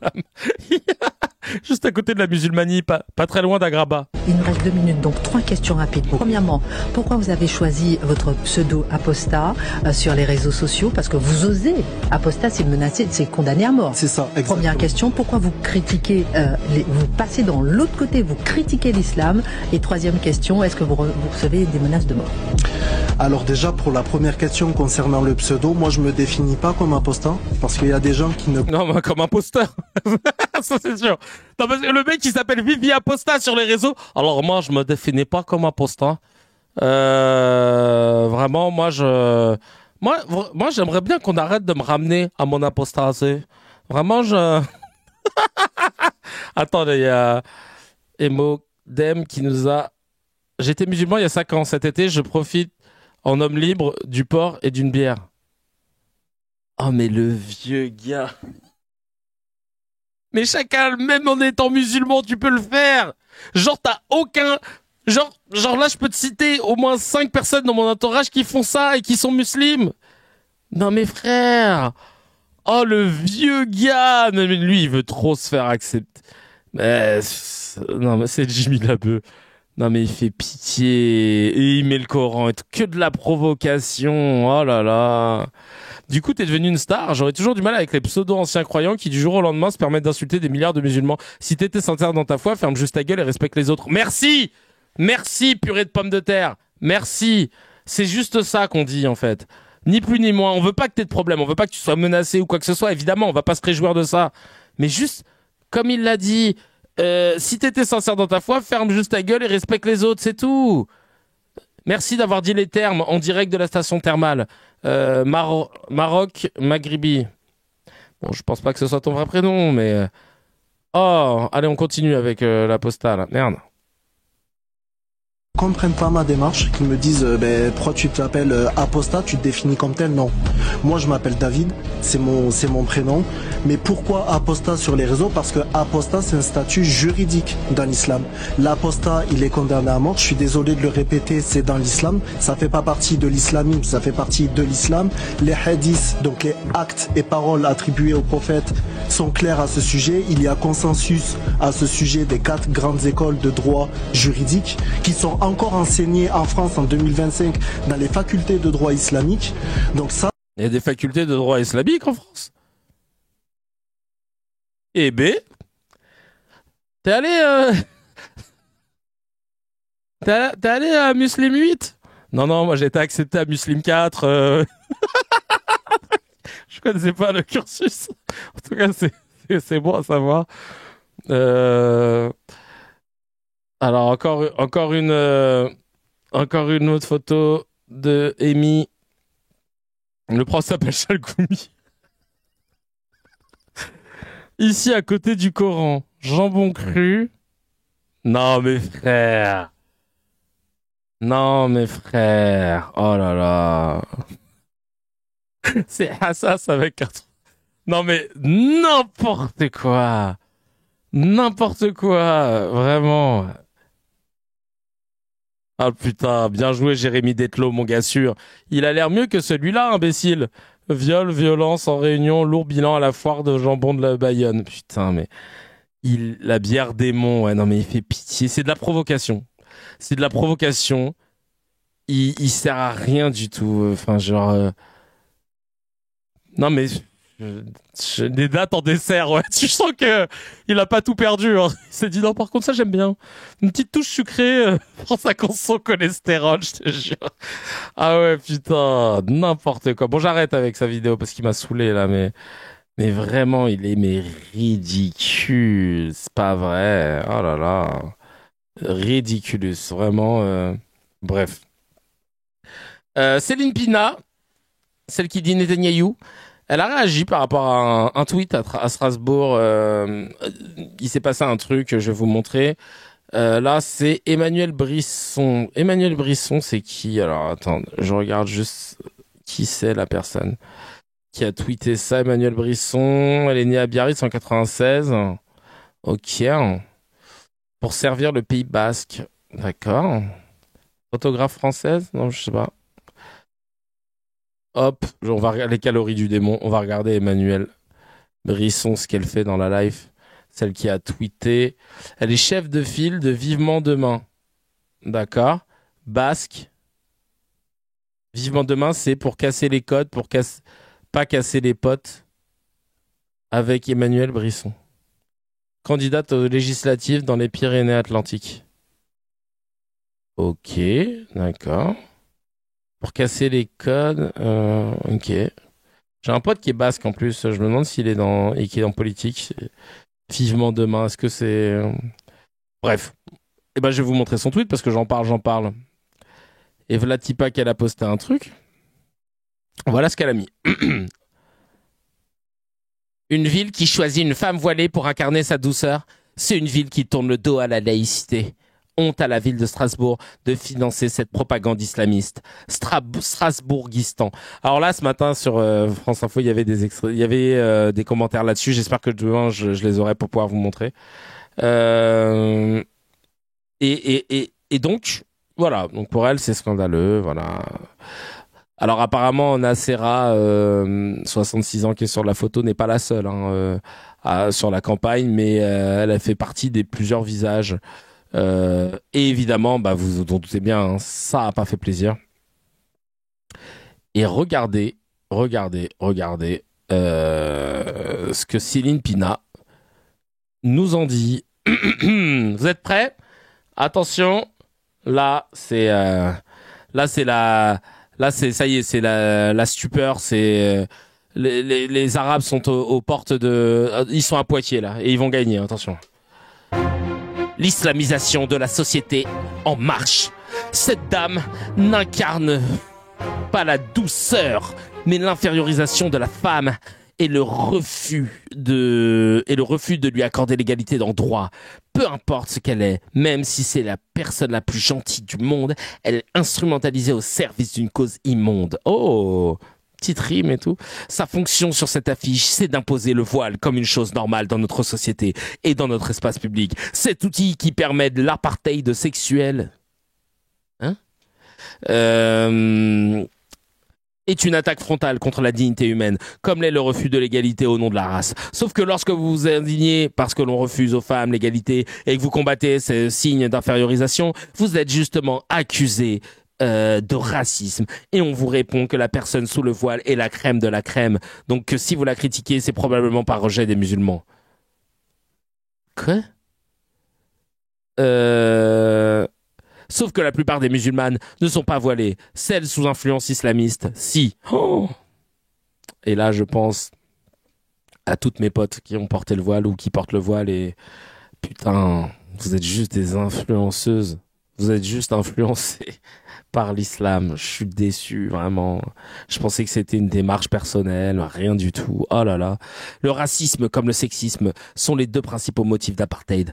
Vouloir introduire l'apartheid sexuel en France est une erreur. Ce n'est plus respectable que l'apartheid lié à la race. Ce n'est pas plus respectable que l'apartheid lié à la race. Ras-le-bol de cette fausse tolérance cucu qui, au nom des bons sentiments, sert la cause des pires obscurantistes et des pires fachos du monde islamique pour le recul des droits de tous. Qu'une fois de plus, ce soit une mairie de gauche qui soit le cheval de Troie pour imposer les marqueurs islamistes dans notre pays n'a rien d'étonnant, mais devient de plus en plus insupportable. J'en peux plus. Je me souviens de cette France. On était là. Il y avait des femmes voilées, mais on les voyait pas parce qu'elles venaient au bureau à 5h du matin pour faire le ménage et elles repartaient avant qu'on arrive. Et c'était ça qu'on aimait. Ces femmes voilées qui venaient chercher nos enfants et qui nous préparaient à manger puis qu'après qui rentraient chez elles. Pas qui étaient visibles. Je regrette cette France purée de pommes de terre. Alors, que dire de cette merde pondue par Céline Pina, pas grand-chose, toujours dans ce fantasme de dire que le voile c'est les islamistes. Maintenant, t'as vu, il y a même plus de demi-mesure. C'est les islamistes, c'est absolument pas un choix personnel. Voilà, il y a plus de nuances. On écoutait Sardou à l'époque, ouais, je te jure. Non mais c'est une dinguerie parce que elle est invitée sur les plateaux télé, elle y bosse même. Et d'avoir des personnes comme ça, et en plus tu sais qu'ils préparent déjà sa défense de oui, ils vont me dire qu'on est islamophobe, machin, parce qu'on critique, parce que justement on veut la liberté de... En fait elle prépare déjà, c'est un truc de ouf, vraiment je comprends pas comment on peut continuer d'inviter ce genre de personnes. Et surtout, mais ça n'a rien à voir. Tout ce qu'elle dit, c'est nul, c'est faux, c'est sans intérêt. C'est vraiment, je vais même pas relever. Vraiment, on va passer à Bayrou. On va passer à Bayrou. En gros, c'est faux parce qu'il y a des gens qui vont dire, bah non, dis des trucs, parce qu'en fait, elle parle au nom de quoi? Elle parle comme si elle était omnisciente, omnipotente, elle sait tout. Elle sait ce que les femmes musulmanes font quand elles portent le voile. Elle connaît leurs intentions, elle sait sonder les cœurs. Donc à partir du moment où tu essentialises ta position et la position de personnes qui portent le voile, surtout basée sur des infos sorties tout droit de ton fiac, on peut même pas en fait te prendre en considération.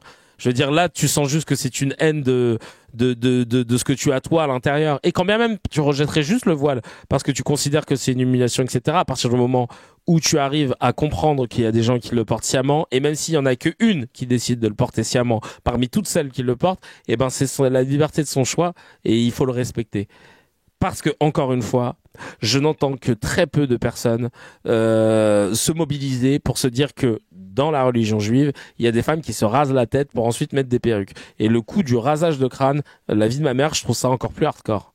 Mais encore une fois, même si c'est l'injonction d'une pratique de la religion très intense, même si c'est peut-être l'injonction de l'entourage, du mari ou des parents, etc., il y a quand même des personnes qui le font parce qu'elles ont envie de le faire. Et rien que pour ça, eh ben, chacun fait ce qu'il veut avec ses cheveux. Vive le DOP. Qu'est-ce qu'il nous dit, Bayrou ? Regardez les femmes, ce sont souvent des femmes qui le matin se lèvent pour aller faire dans les bureaux le ménage nécessaire. Regardez les cuisines des restaurants. Ceux qui sont là, ceux qui nous ont rejoints, je le dis en notre nom à tous, ils méritent le respect. Ils méritent. Regardez les femmes, ce sont souvent des femmes qui le matin se lèvent pour aller faire. Alors en fait, pour contextualiser, en fait, Bayrou, bon déjà toujours rien sur Betaram, et là il parlait des immigrés. Voilà. Comme quoi c'est bien, regardez. C'est bien les immigrés. Ils font des trucs bien. Merci beaucoup. Merci beaucoup, Bayrou, pour ton intervention. Toujours rien sur Betaram ? Non ? Ok. En plus, ça applaudit. Bah, à mon avis, c'est un stream deck, comme moi. Et du coup, y a quelqu'un qui lance ses applaudissements à chaque fois.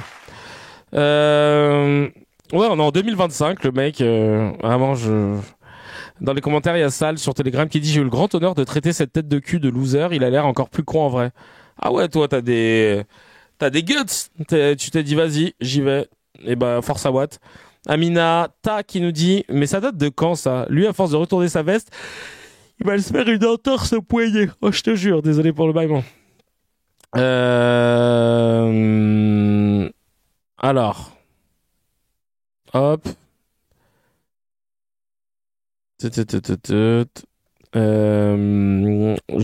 départ à 13h52, gare de Lyon. Voilà, c'était l'administrateur de tournée qui nous envoyait un petit message, un petit rappel. Pour celles et ceux qui veulent savoir, à 13h30, moi je vais être à la gare parce que je déteste courir. Voilà, j'aime bien arriver en avance.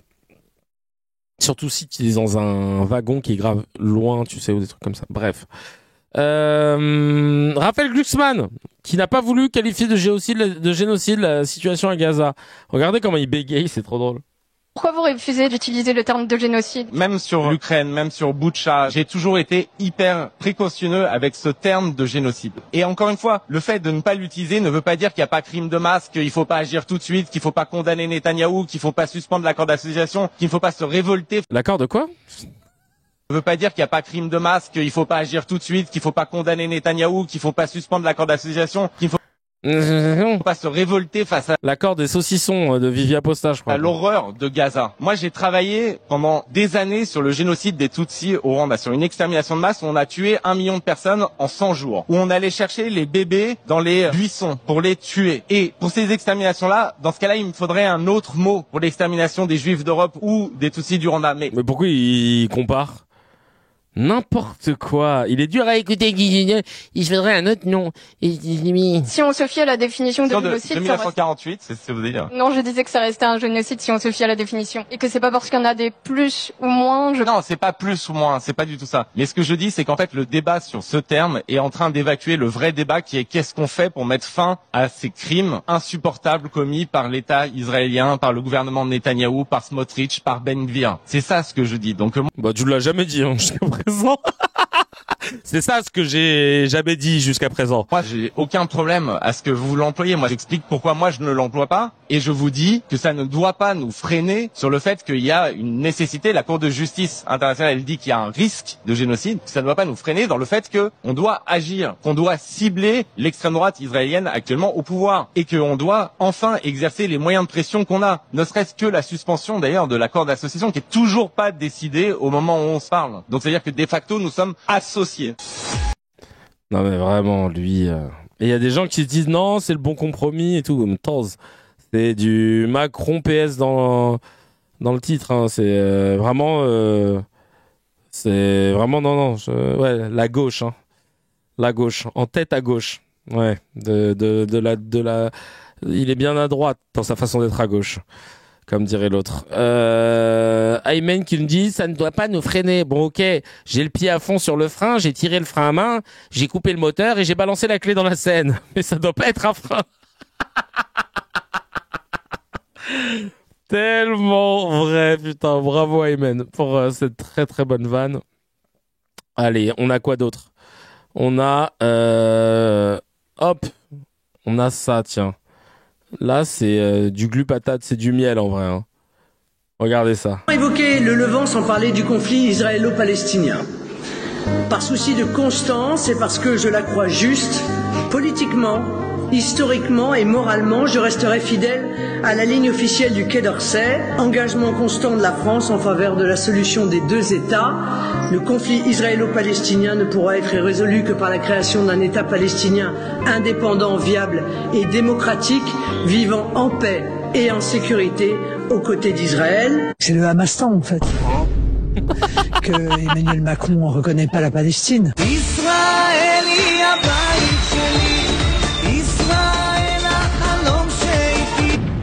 Génial, bravo à Glu Patate. Bravo à Glu Patate, c'est du génie. Bravo Glu. Pas besoin de commentaires. Oh là putain, j'ai un petit truc pour finir. J'ai 2 trucs. Là, je pense qu'on va rigoler. T'as 8 heures d'avion. Tu t'assois où? Allez, c'est parti. T'as 8 heures d'avion. Tu t'assois où? Lâchez-vous, faites-moi rire. 12. Ah non, 1. À côté de Pascal Pro. Tu sais que moi, je me suis dit... Je saute. Moi, je me suis dit à côté de Pascal Pro, parce que je pense que je peux gaulerie à côté de lui, parce que tu sais, je l'avais déjà rencontré une fois, je vous avais dit, j'avais fait l'heure des pros une fois, pour la promotion de notre livre avec Dr H, la fake news. On n'avait pas du tout parlé, hein, ils étaient en train de s'embrouiller sur un truc par rapport au préfet de Paris de l'époque. Mais en vrai, tu sais, c'est un mec, c'est un journaliste sportif à la base. Hein. C'est vraiment un mec, c'est pas un journaliste d'ailleurs, c'est un mec. C'est un mec, quoi. Et il aime bien parler comme ça. Je prends la place du pilote et je me crache. Oh, il y a plein qui ont dit ça. Je fais cracher l'avion. Oups, sorry. En vrai, Darmanin, je pense même pas il nous calcule. On n'est pas de son standing. Ouais, bah, par contre, si vous êtes une nana, vous mettez pas à côté de Darmanin, je vous le dis tout de suite. Oh le bâtard, je suis pas monté, le portique a bipé. 8 parce que Nolo, il est de gauche. Il y a un pote, il m'a dit 8, comme ça je pourrais mettre des claques sur le crâne de Louis Sarkozy. Putain, t'imagines, l'enfer. Tu te mets en 9 entre Caroline Forest et Onfray, l'enfer. Ou alors tu te mets à côté d'Hanouna, tu peux rigoler. Hein. En vrai, il va te lâcher des doses de ouf. J'ai perdu mon passeport, oups. Ah non, mais attends, l'enfer, en fait. Attends. J'ai regardé les réponses là des gens. Je vais en 4. Il est faible. Il est faible en 1 contre 1. Ouais, j'avoue. En 3 et je mets des coups à Darmanin. Ah oui, mais Darmanin, il sera derrière toi. Enfin, je sais pas comment vous le lisez, vous. Est-ce que pour vous, la rangée, normalement, la rangée de devant, c'est celle du 1. C'est celle de Pro, l'ex-Femen et Retailleau, non? Je suis écolo, en vrai, je prends que le train.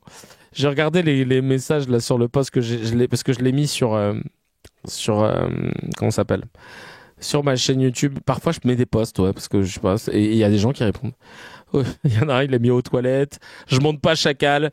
J'embarque même pas dans ce train des horreurs, un cauchemar volant. Alors c'est pas un train. Je vais pas aller. J'ai pas envie d'aller en Israël, donc je prends pas cet avion. Non merci, je prends le prochain vol. J'avoue que ça pourrait être comment. J'avais pas vu le 5 et 10. Bon bah toujours.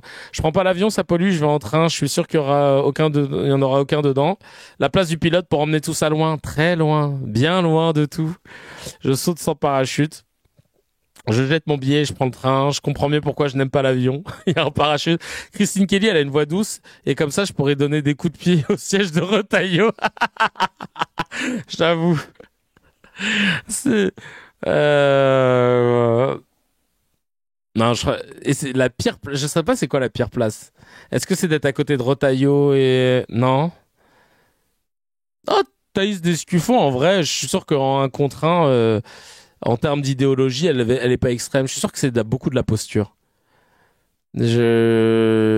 Sophia Aram, jamais de la vie, par contre. Alors là, Sophia Aram. Oh là là là là. Imaginez, vous vous mettez en 5 à côté de Sophia Aram et elle va absolument vous lire sa nouvelle chronique. Est-ce que je peux te faire ma nouvelle chronique? Ma nouvelle chronique, tu verras, c'est un sujet un peu différent, ça parle de l'islam. Est-ce que je peux te la faire? Ça me ferait plaisir. De commencer à te lire. Elle va te dire, j'ai des vannes, mais je suis pas sûr. Et toi, tu sais, t'écoutes tout son truc. Puis après, à la fin, tu la regardes. Alors, je crois que tu t'es trompé de version parce que là, tu m'as fait la version où il n'y a pas les vannes encore. Elle l'a refait en boucle en 8 heures de l'avion. Après, elle te dit, venez, on regarde mes anciennes chroniques. Ça me ferait vraiment plaisir qu'on les regarde ensemble. Tu me donnes tes petits conseils. Toi qui es un peu dans l'humour, ça me ferait plaisir si ça te dit. Attends, non mais attends, reviens. J'ai une idée là. Attends. Regarde, regarde. Écoute, dis-moi où est la vanne. Cette semaine, j'aimerais vous parler d'une rencontre avec une paire de barbus que j'ai croisés dans ma jeunesse, quand j'étais étudiante au Langzhou. On les surnommait les deux burnes. Leur passe-temps favori, faire des rappels à l'islam façon service après-midi de la charia auprès des étudiantes maghrébines qu'ils trouvaient trop occidentalisées. Et le reste du temps, ils jouaient au gardien du temple en tentant d'intimider la prof d'islam. Et tu sais, pendant qu'elle te montre la vidéo, elle te regarde comme ça, elle regarde ta tête. À qui il reprochait de ne pas être assez musulmane. Et surtout, qu'elle sache faire la différence entre alors islamologie et propagande islamiste. Ce surnom leur allait comme un slip. T'en penses quoi de cette vanne-là? Comme un slip? Comme un slip, on s'est dit qu'on allait mettre un petit... Et que ça allait, mais ça allait être super drôle. Je sais pas ce que t'en penses. Voilà. Attends, c'est pas fini, hein, c'est pas fini. Ah, t'es sûr? Ouais, c'est pas fini. Vas-y, mets la suite. Ok. Soulignant parfaitement la mollesse intellectuelle de la paire et leur barbe clairsemée, qui n'était pas sans rappeler les attributs en mal d'épilation de nos premières expériences étudiantes. Et ça, c'est ma punchline de fin.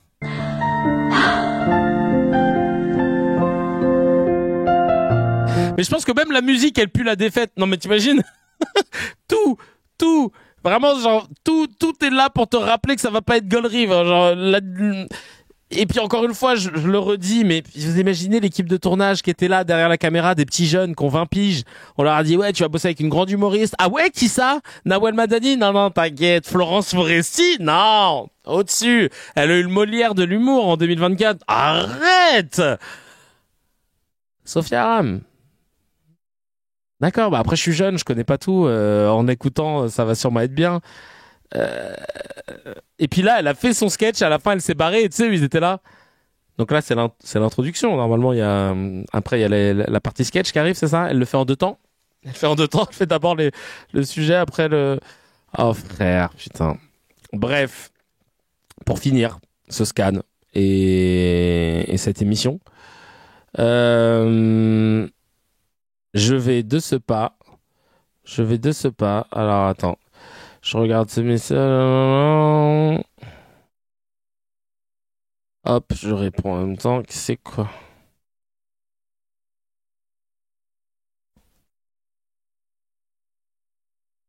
Hop. Je vous prépare une vidéo pour finir en beauté sur toutes les personnes sur TikTok qui soutiennent le RN. Ah merde, putain, j'ai raté mon truc. Attends, quoi que ça peut marcher peut-être là. Ce que les autres font pas, Barbella est là, avec sa fougue et son éclat, il brille comme un phare dans la nuit. 10 septembre, j'ai fait la grève, je n'ai pas été manifesté, non, parce que je savais que les gauchias, la France insoumise, allaient... Les gauchias, la France insoumise. Ça, on adore la rhétorique d'extrême droite, putain. Manifester. Beaucoup de gens sur mon live, quand je dis que j'aime le RN, beaucoup me disent que le RN est d'extrême droite. Donc, c'est pour ça que je dis, bon bah écoutez les frérots, je suis d'extrême droite. Je vote RN, les Français d'abord, les gauches sont pas d'accord, les OQTF, je leur dis dehors, les gauches sont pas d'accord, Marine Bardella, moi je collabore. Je collabore, t'as bien choisi ton terme. C'est trop marrant en plus parce qu'il y en a beaucoup qui font des vidéos comme ça sur des musiques afro, rap, etc. vraiment faites par des immigrés, quoi, j'ai envie de te dire. Et mais là, ça passe. J'ai peur que LFI passe. Pourquoi ? Si LFI passe, c'est le chaos complet. Ah bon ? Déjà d'une, parce qu'ils ont pas joué le jeu.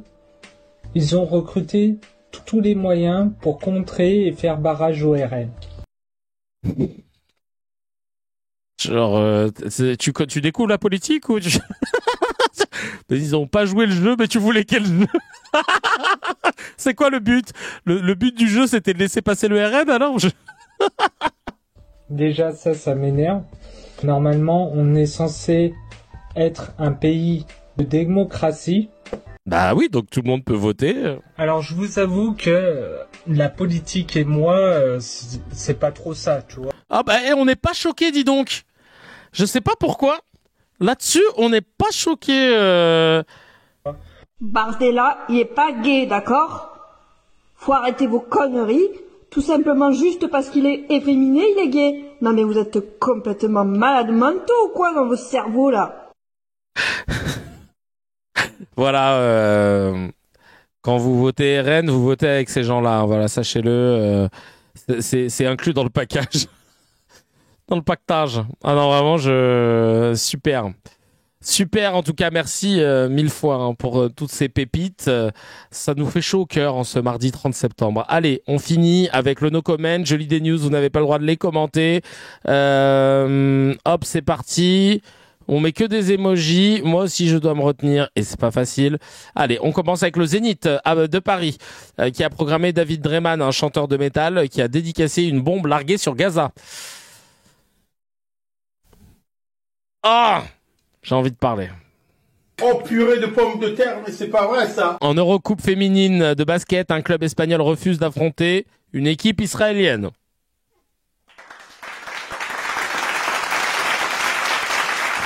La Cour suprême des États-Unis a provisoirement levé les restrictions imposées aux opérations de la police de l'immigration, la ICE, à Los Angeles, autorisant à nouveau les contrôles aux faciès.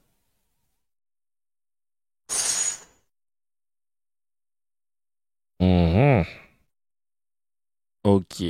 Allez. On commande pas.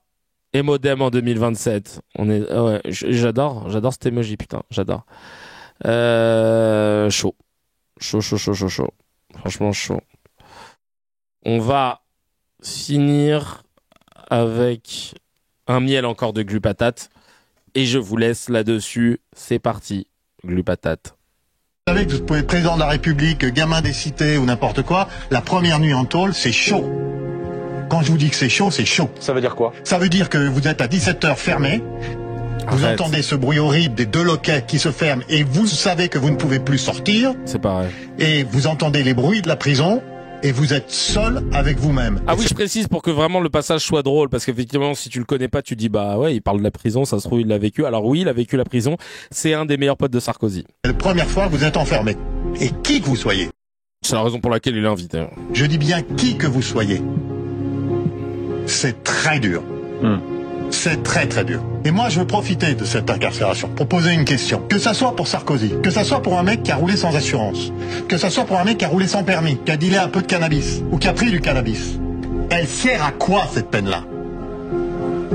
Dites-moi à quoi elle sert. Vous, votre réponse est à rien? Ben bien sûr qu'elle sert à rien. Alors là, pour l'instant, on est grave d'accord. Et là, c'est Daniel Obono, député, qui prend la parole. LFI.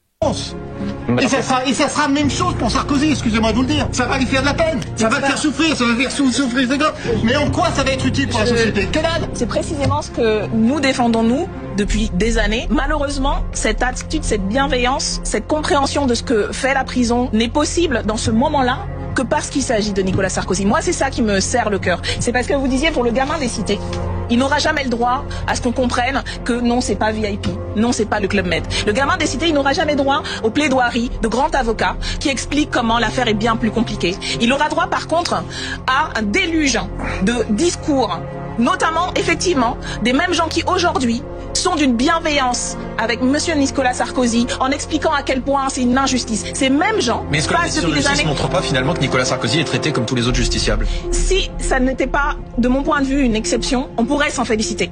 Mais il y a trop, et ce que vous dites est extrêmement fort, mais il y a trop de gens, en fait, qui subissent les politiques et la pseudo-fermeté et qui voient effectivement leur vie brisée. Parce que Nicolas Sarkozy, je sais pas combien d'années de prison il va faire, mais quand il va sortir, il aura de quoi, en fait, avoir la possibilité de se réparer. Et il y a trop de gens dont la vie est complètement brisée, en fait.